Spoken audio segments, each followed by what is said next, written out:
Arena has shown off some of Spear skills for Guardian, Ranger and Necromancer in their newest blog post. Let us see what we can reasonably distill from this bunch of flavor text. In Guardian's case, it will have regular and empower versions of its 2-5 skills. We know that skill 2 is a dash that damages all enemies and heals all allies in its path. Skill 5 will be a symbol that grants your skill's empowered status for as long as you stand on it.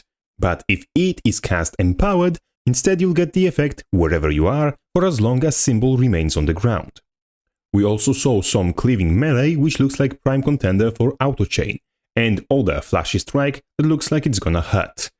In both trailers we saw some sort of AoE which looks like regular and empower versions of the same skills.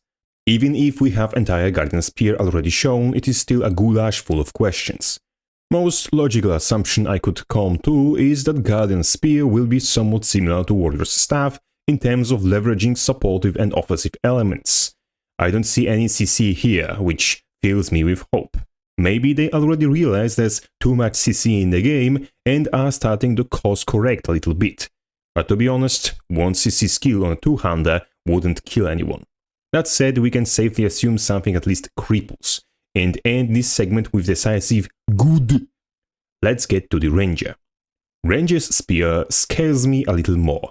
Not only does he get hybrid melee ranged auto attack by throwing spears at range and cleaving with it while in melee, but on top of that every spear skill except auto gets empowered if you cast it out of stealth. Ranger has big melee damage skill, a leap skill, big ranged damage skill, and a dedicated stealth button. No idea in which order on the hotbar, though I'm guessing exactly that order. All skills are empowered when you already are in stealth. Melee damage skill out of stealth will hit one more time, and ranged will pierce targets. Oh boy, I don't think I need to convince anyone that stealth in GW2 is objectively unfair. All classes that have on-demand access to invisibility can use it out of combat, which lets them get a drop on any opponent, and with durations of stealth, often allowing to rotate from one side of the map to the opposite side, there is literally no way to tell if invisible enemy isn't right next to you at any given moment without having cheats enabled. And because stealth only drops after stealthy foe deals damage, you'll probably eat at least half of the combo before you get a chance to react. When you are already in combat, it gets a little bit less unfair, as at least when your foe suddenly disappears, you know to expect him to reappear. But that doesn't change the fact that important information, like animations of skills you are supposed to dodge, are obscured from view, making multiple skills unreactable. But all that are complaints about stealth in general, not Ranger's Spear itself. Once again, I see no CC, that might become a trend with spears, I won't complain, and from all that empowered skills, you can of course only cast one, as you'll leave stealth if you don't miss it, or if foe don't block, because stealth doesn't end on block either. Not ranting about invis is getting harder every passing moment. Nonetheless, there's no cooldown reset, no elite skill haphazardly glued to the side of the stick, and nothing worse than stealth itself. Therefore, another weapon lands in the good drawer until we get more details. Finally, the Necro. His spear is melee. Most of his skills will generate stack of soul shards that empowers skill 2. You get a spear throw as skill 4, with sequence skill that lets you teleport to whoever you hit with the throw. Throw's cooldown resets every time you leave Shroud, and teleporting with its sequence skill resets cooldown of skill 2. Skill 2 is a multi-hitting channeled damage, think like Ellie's Fire Dagger 2, and it will consume one stack of soul shards per hit to deal more damage, increased against low health targets.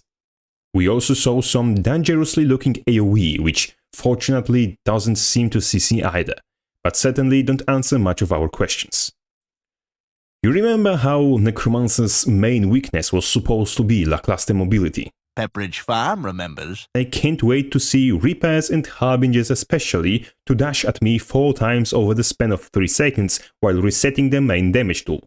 I allow myself to be skeptical about this one.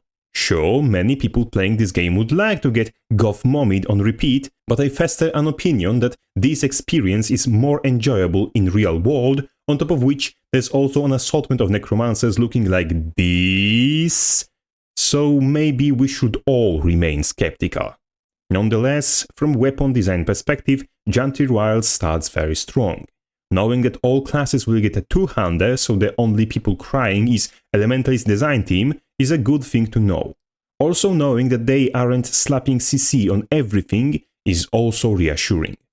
If we already saw roughly what third of the roster has in store, and the most concerning thing is Big Spooky over there becoming Big Spooky over here all of a sudden, I'm positively certain PvP will be alive this time next year.